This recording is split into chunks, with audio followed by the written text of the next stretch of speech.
Hello students, आज हम optics में इंटरफेरेंस की स्टडी करेंगे। इंटरफेरेंस दो भागों में डिवाइडेड है। पहला है डिवीजन ऑफ वेव फ्रंट और दूसरा है डिवीजन ऑफ एम्पलीट्यूड। तो आज हम डिवीजन ऑफ वेव फ्रंट के बारे में देखेंगे। तो सबसे पहले देखते हैं इंटरफेरेंस की डेफिनेशन। जब दो समान फ्रीक्वेंसी की तरंगें किसी भी माध्यम में एक साथ चलती हैं, तब माध्यम के भिन्न भिन्न बिंदुओं पर प्रकाश की तीव्रता उन दोनों तरंगों की अलग अलग इंटेंसिटी के योग के बराबर नहीं होती है, बल्कि कुछ बिंदुओं पर प्रकाश की तीव्रता अधिकतम और कुछ बिंदुओं पर प्रकाश की तीव्रता न्यूनतम होती है। प्रकाश की इस घटना को इंटरफेरेंस कहते हैं। जिन बिंदुओं पर प्रकाश की तीव्रता अधिकतम होती है वहां कंस्ट्रक्टिव इंटरफेरेंस या संकोची व्यतिकरण होता है, और जिन बिंदुओं पर प्रकाश की तीव्रता न्यूनतम होती है वहां विनाशी व्यतिकरण या डिस्ट्रक्टिव इंटरफेरेंस होता है। और पर्दे पर एकांतर क्रम में ब्राइट और डार्क फ्रिंजें प्राप्त होती हैं, जिसे इंटरफेरेंस पैटर्न कहते हैं।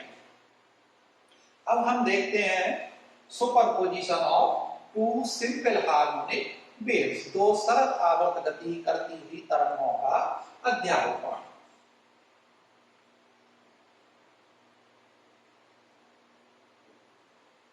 सुपरपोजिशन ऑफ टू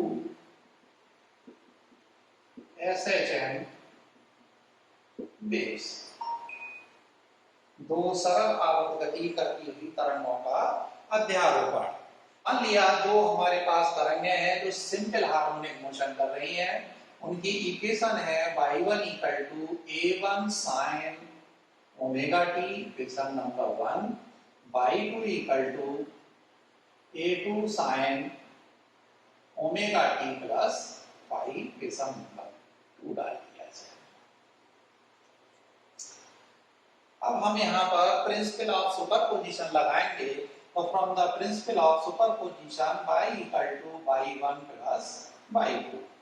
तो y इक्वल टू y1 की value a1 sin omega t plus a2 sin omega t plus 5। a1 sin omega t, a2 sin a plus b का फार्मूला लगाएंगे, sin omega t cos phi plus a2 cos omega t sin phi equal to sin omega t common ले लेंगे तो ये हो जाएगा a1 plus a2 cos phi sin omega t plus a2 sin phi cos omega t। a1 plus a2 cos phi को हम मान ले रहे हैं r cos theta, equation number 3। a2 sin phi equal टू r sin theta, equation number 4।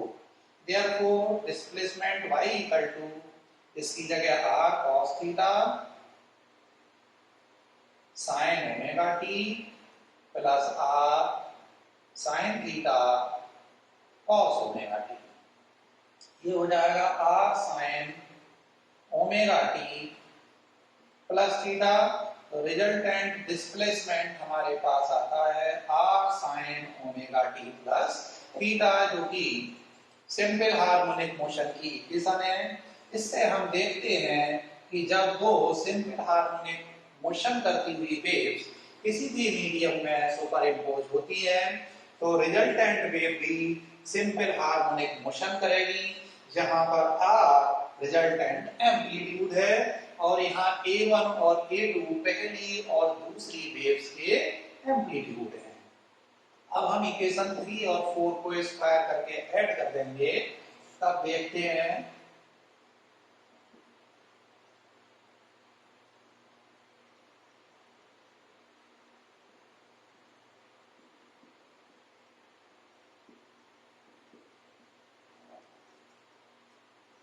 Equation 3 r square cos square theta plus r square sin square theta equal टू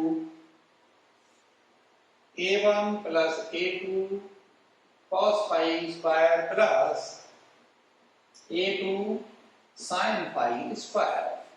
r square cos square theta plus sin square theta 1 हो गया equal to a1 square plus a2 square cos square phi plus 2a1 a2 cos phi plus a2 square sin square phi। a1 square a2 square cos square phi a2 square sin square phi यहां से आ गया a2 square plus 2a1 a2 cos phi, ये value आ गई r square की।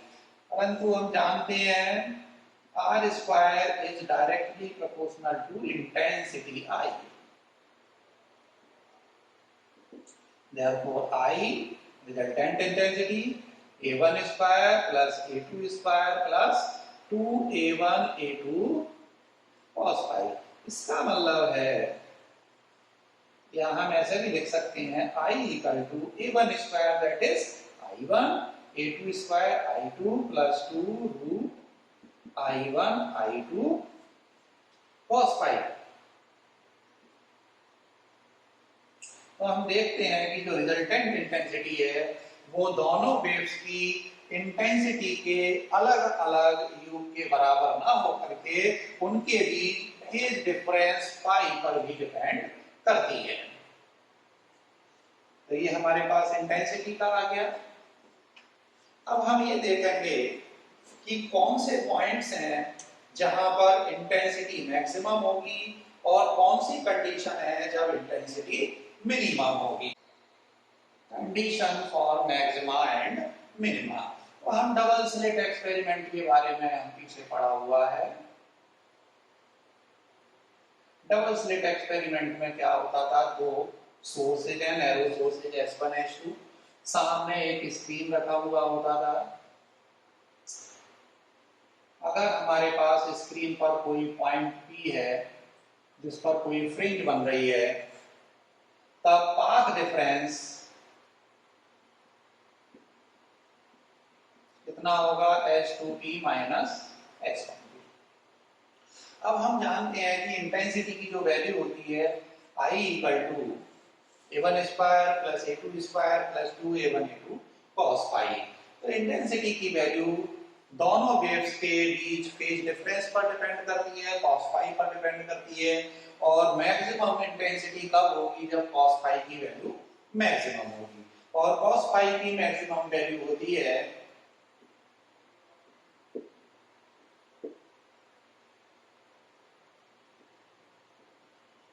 +1।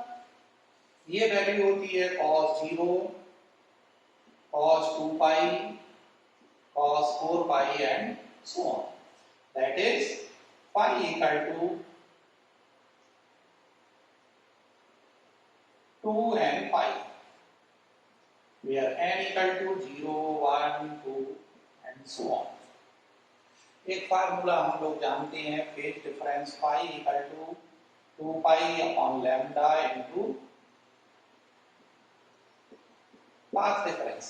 ये हमारे पास मैक्सिमा की कंडीशन आ गई in terms of phase difference. अब हम अगर पाथ डिफरेंस की टर्म्स में कंडीशन निकालें तो फाई की वैल्यू हमने निकाली है 2n pi equal to 2 pi upon lambda. Path difference है S2P माइनस S1P। 2 पाई से 2 पाई कैंसिल हो गया, तो path difference S2P minus S1P equal to n lambda. That is integer multiple।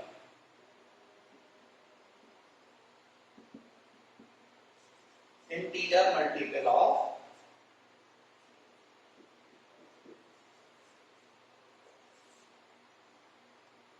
Lambda, या हम कह सकते हैं S2P minus S1P equal to 2n into lambda by 2, that is even multiple of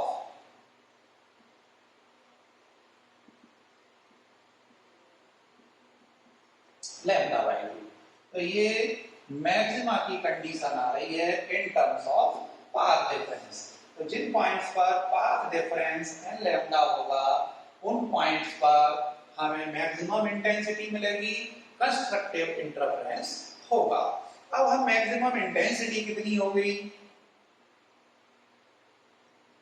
a1 square plus a2 square plus 2a1 a2 cos phi की maximum value plus 1 लगा दी, that is I maximum equal to a1 plus a2 whole square.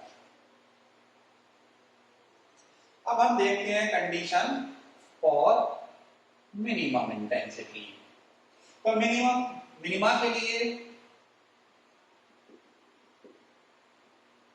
cos phi की minimum value होती है -1 equal to cos phi cos 3 pi cos 5 pi and so on.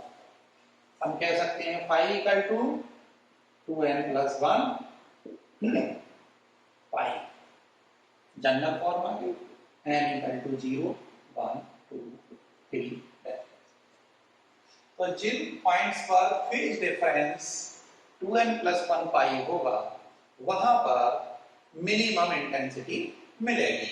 अब हम अगर इसे पाथ डिफरेंस की टर्म्स में निकालें तो phi इक्वल टू होता है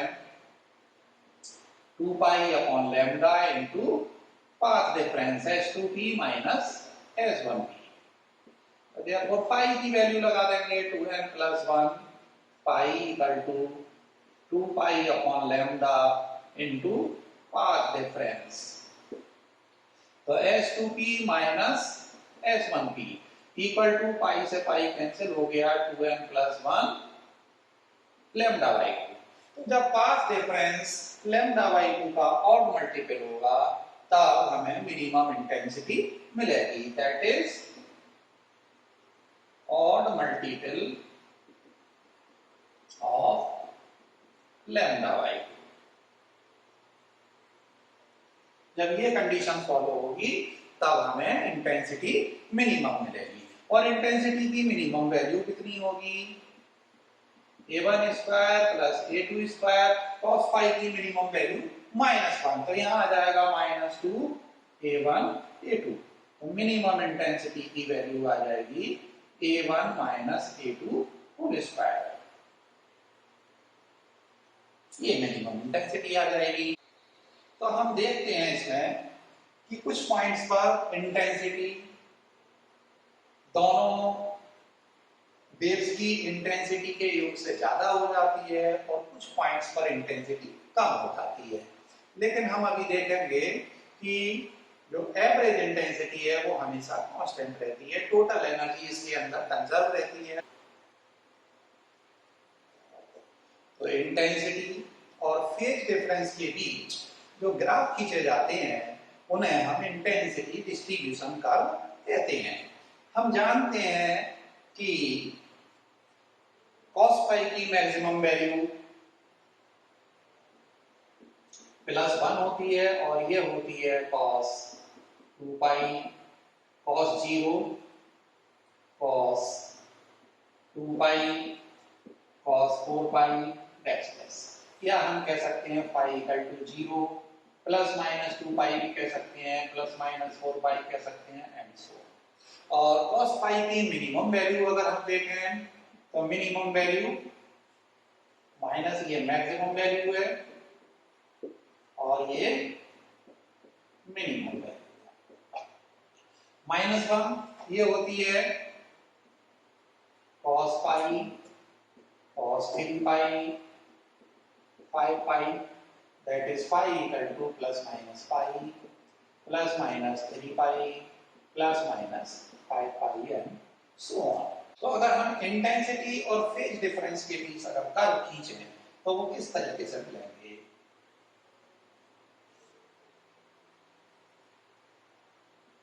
इधर हम इंटेंसिटी ले रहे हैं और इधर फाई की वैल्यूज लेना है, यहाँ 0 ले लिया।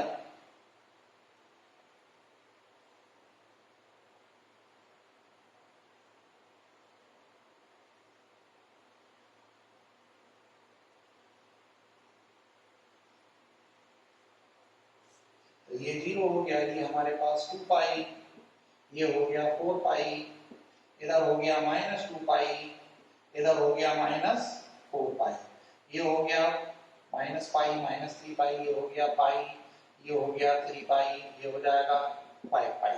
ऐसे ही होगा -5 पाई -3 पाई पाई, इस तरीके से होगा। तो मैक्सिमम इंटेंसिटी हमारे पास ये आएगी A1 plus A2 whole square, और मिनिमम इंटेंसिटी हमारे पास ये आएगी लोअर पॉइंट मिनिमम, ये हो जाएगा A1 minus A2 whole square. और एवरेज इंटेंसिटी अगर हम निकालना चाहें तब हमारे पास वैल्यू कहां से कहां तक वेरी कर रही है, 0 टू 2 पाई। एक साइकिल के लिए हमसे इंटीग्रेट करेंगे तो एवरेज वैल्यू अगर हम निकालें तो I average 0 to 2 pi, intensity की वैल्यू निकाल रहे हैं, आई की वैल्यू लगा देंगे A1 square A2 square 2A1 A2 cos pi d phi upon 0 to 2 pi और d फाई। कितना हो जाएगा A1 स्क्वायर और ये 0 to 2 pi d phi, A2 square 0 to 2 pi d phi, 2A1 A2 0 to 2 pi cos pi d phi upon 0 to 2 pi d phi. कितना हो जाएगा, ये बचेगा A1 square plus A2 square और ये 0 हो गया,